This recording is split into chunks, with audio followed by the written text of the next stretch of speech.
अस्सलाम वालेकुम नाजरीन, उम्मीद है कि आप खैरियत से होंगे। हालात काफ़ी पेचीदा है। अभी तक जो विफाकी हुकूमत में शामिल पार्टियां हैं, वो इस नतीजे पर शायद नहीं पहुंची है कि इलेक्शन होने चाहिए। अगर होने चाहिए तो इसके लिए मौजून वक्त कौन सा है। मगर कल जो बड़ी डेवलपमेंट हुई है एक दो दिन पहले, स्वात में जो बिलावल भुट्टो जरदारी साहब ने जो खिताब किया है कि इलेक्शन की तैयारी होनी चाहिए, इलेक्शन का इनकाद लाजमी है, और उसी ही के नतीजे में जो भी हुकूमत बनेगी वो इस काबिल होगी कि वो अवामी मसाइल को, पाकिस्तान के मसाइल को हल करे। और इसी तरीके से मरियम नवाज साहबा ने भी एक इंडिकेशन दिया हुआ है। अब जाके क्या होता है, क्या बनता है, दो तीन ऑप्शंस और भी है, उन पर भी ज़ाहिर है कि राब्ते भी जारी है, उस पर मुशावरत भी हो रही है पाकिस्तान में। इमरान खान साहब के 9 मई के बाद जो सूरत हाल उनकी बनी है, और जिस तरीके से वो नीचे चले गए हैं, जिस तरीके से उनकी पार्टी ज़वाल पजीर हो गई, उसके बाद बहुत से फैसले होने अभी बाकी है। इमरान खान साहब ही की बात चल निकली है तो न सिर्फ ये कि क्रैकडाउन का सिलसिला मुख्तलिफ इलाक़ों में जारी है, ज़मानतें भी हो रही है, बहुत से लोग खैबर पख्तूनख्वा में ताहाल रोपोश भी है, बहुत से अहम साबिक़ वज़रा और अहम उहदेदारान के बारे में एक बार फिर ये इंकशाफ होने लगा है या हो रहा है कि बहुत से लोग अफ़गानिस्तान चले गए हैं, जहाँ पर TTP के बाद हमदर्दों ने उनको पनाह दे रखी है। बाद लोग मलाकंड डिवीज़न के एक मखसूस इलाके, एक पहाड़ी सिलसिले की बात कर रहे हैं कि वहाँ पर चूँकि एक कलादन तंजीम के महफूज ठिकाने हैं और उनके हमदर्द हैं, तो शायद के चंद अहम लोग वहाँ पर जाकर मफरूर हो गए हों। इससे पहले भी हम बताते रहे हैं मुख्तलिफ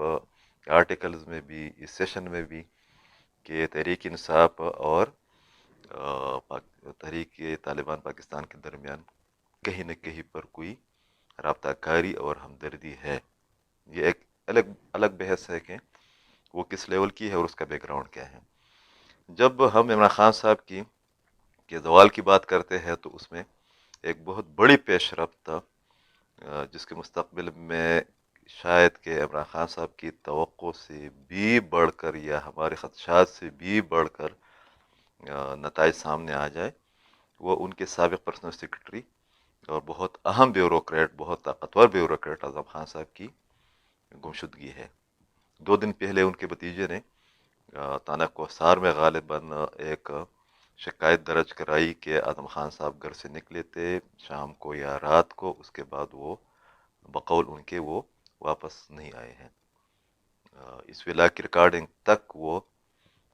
उनका सुराग नहीं मिला था। और एक दिन पहले जब राना सनाउल्लाह साहब से पूछा गया कि आज़म खान साहब कहाँ है या उनके बारे में उनकी मालूमात क्या है, तो उन्होंने कहा कि अभी ये तय करना बाकी है, तहकीकात जारी है कि वो अपनी मर्जी से जाकर कहीं पर रोपोश हो गए हैं या उनको उठाया गया है। इसका मतलब यह है कि हुकूमत ने उनकी गुमशुदगी से लाताल्लुकी का इजहार किया है और एक तासुर देने की कोशिश की है कि शायद कि आज़म खान साहब खुद कहीं पर जाकर रोपोश हो गए हो। दोनों इम्कानात मौजूद हैं। पाकिस्तान के अंदर जिस तरह लोगों को उठाया जाता रहा है, आज़म खान साहब शायद को अगर उनको इंटेलिजेंस इदारों ने उठाया है तो उसकी एक तुक भी बनती है, उसका एक बैकग्राउंड भी बनता है। उनसे ज़्यादा ताकतवर लोगों को उठाया जा चुका है, बाद लोग छोड़े गए हैं, बाद लोग वादा माफ गवाह बन गए हैं। तो इस किस्म का खेल तो अभी बहुत से महीनों तक जारी रहेगा। आज़म खान साहब की गुमशुदगी या उनको उठवाना या उनका उठाना, ये बहुत बड़ा सवाल भी है। अगरचे जवाब मैं दे चुका हूँ कि दोनों सूरतों में ये कोई गैर मुतवक्किल सूरत हाल नहीं थी, बल्कि इस पर हैरत का इजहार किया जा रहा था सियासी और सहाफती हलकों की जानिब से कि इतना अरसा गुजरने के बावजूद आज़म खान साहब के साथ मुबैना या मुजवज़ा रियायत क्यों बरती जा रही है। इसलिए कि साइपर का जो इशू है, जो साजिश है, जिसकी वजह से पाकिस्तान तो पूरी दुनिया में बदनामी का सामना करना पड़ा, जिसमें से पाकिस्तान के अंदर बहुत बड़े سیاسی بحران نے جنم لیا، جس کی وجہ سے پاکستان کی ساکھ امریکہ کے ساتھ تعلقات کے پس منظر میں بہت متاثر ہوئی، اور جس میں پاکستان 9 مئی کے واقعات تک پہنچا. اس کے بارے میں کہا جاتا ہے کہ جتنی بھی کمیونیکیشن اور کوارڈینیشن ہوئی تھی وہ سب اعظم خان صاحب ہی کے ذہن سے نکلی چیزیں تھی. عمران خان صاحب نے ایک ٹپ دی تھی کہ کس طریقے سے اس والے ایشو کو اٹھایا جائے، اور پھر ان کے طاقتور پرسنل سیکرٹری اعظم خان صاحب نے اس کو عملی جامہ پہنانے کی کوششوں کا آغاز کیا، اور ان کو بانی کہلایا جا سکتا ہے اس والے سازش کا. اس کے بعد جو صورتحال بنی، جس طریقے سے عمران خان صاحب نے یو ٹرن لیا، جس طرح ان کی حکومت کا خاتمہ ہوا، جتنی بھی بڑے فیصلے ہوتے رہے ہیں عمران خان صاحب کی حکومت میں، ان میں بنیادی کردار کسی ایک شخص کا اگر ان کے بعد یا بشرا بی بی کے بعد کسی کا رہا ہے تو اعظم خان صاحب ہی ہے. پاکستان کے جو اسٹیبلشمنٹ یا پاکستان کی بیوروکریسی کا جو طریقہ کار ہے، اس سے ہٹ کر بھی اعظم خان صاحب نے، وہ چونکہ ایک مغرور شخص ہے، وہ اس سے پہلے بھی اس قسم کے کام کرتے رہے ہیں، وہ بہت سے خوش فہمی اور غلط فہمیوں میں مبتلا ایک شخصیت رہے ہیں. جب وہ خیبر پختونخوا میں رہے، ایک شمالی اور جنوبی وزیرستان کے پولیٹیکل ایجنٹ سے لے کر صوبے کے چیف سیکرٹری کے عہدے تک ہمیشہ انہوں نے یہی رویہ اپنایا، اور ان کا اپنا ایک بہت بڑا گروپ بھی ہے، خاص کر خیبر پختونخوا اور اسلام آباد کے اندر بیوروکریٹس کے اندر. وہ خود کو کسی کے سامنے جواب دہ نہیں سمجھتے، اور شاید یہی وہ قدر مشترک تھی اعظم خان صاحب اور عمران خان صاحب کے درمیان، جس کی وجہ سے وہ ایک دوسرے کے نہ صرف کے قریب آئے، بلکہ سائپر سمیت جتنی بھی اقدامات اس دوران کیے گئے، اس میں بنیادی کردار، جس کو آپ کہہ سکتے ہیں کہ ایک آئیڈیا کو، ایک تھیم کو، ایک فارمولے کو جب آپ عملی جمع پہناتے ہیں، اس کی پریکٹس کرواتے ہیں یا کراتے ہیں یا کرتے ہیں،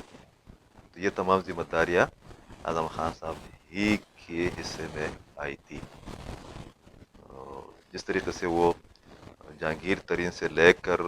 مختلف وزرات تک، مختلف لیڈروں تک اور مختلف سیکرٹریز تک وہ لوگوں کو بھی عزت کرتے رہے، جس طریقے سے ان کو لامحدود اختیارات حاصل تھے، جس طریقے سے انہوں نے بیوروکریسی میں اپنے پنجے گاڑے، جس طریقے سے انہوں نے خیبر پختونخوا کی حکومت میں اپنے گروپ کو کپایا اور ان کے ذریعے بہت زیادہ کمایا بھی. یہ تمام چیزیں سب کو معلوم بھی ہے، اور شاید کہ واحد عمران خان صاحب ہے جن کو اس کا ادراک نہیں ہو رہا کہ اعظم خان صاحب بھی انہی کے کاتے میں یا تو کہیں پر چلے گئے ہیں، روپوش ہو گئے ہیں، یا کٹوائے گئے ہیں. پھر کہتا ہوں کہ حیرت کی کوئی بات نہیں ہے، یہ بہت پہلے متوقع تھی اس قسم کی صورتحال. اور یہ بھی ہو سکتا ہے کہ جو چند خاص کر سائپر کا جو ایشو ہے، اس کے بارے میں جو ہمارے انٹیلیجنس اداروں کے ساتھ، حکومتی اداروں کے ساتھ جو یا ان کے پاس جو معلومات آئی تھی، نقطۂ مرکز جو تھا وہ جا کر، یا جو ریڈار تھا وہ جا کر ہر سائڈ سے اعظم خان صاحب ہی پر رک گیا تھا، اور نقطۂ مرکز وہی رہے ہیں. کیا بنتا ہے، وہ ریزسٹ کرتے ہیں، ان کو رہا کیا جاتا ہے، وہ بعض دیگر کی طرح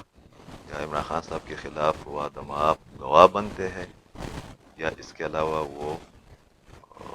لاپتہ کر دیے جاتے ہیں یا لاپتہ رہتے ہیں. باثر آدمی ہیں، اسے ایک اور سازش یا ایک اور بیان یا عمران خان صاحب کے ہاتھ آ جاتا ہے. انہوں نے سخت ایکشن کا اظہار بھی کیا ہے، یہ تو وقت ہی بتائے گا. مگر ایک بات بالکل واضح ہے، اور وہ یہ ہے کہ اعظم خان صاحب کے پاس بہت کچھ ہے کہنے کو، کہلوانے کو، دکھانے کو، دکھلانے کو. دیکھتے ہیں کہ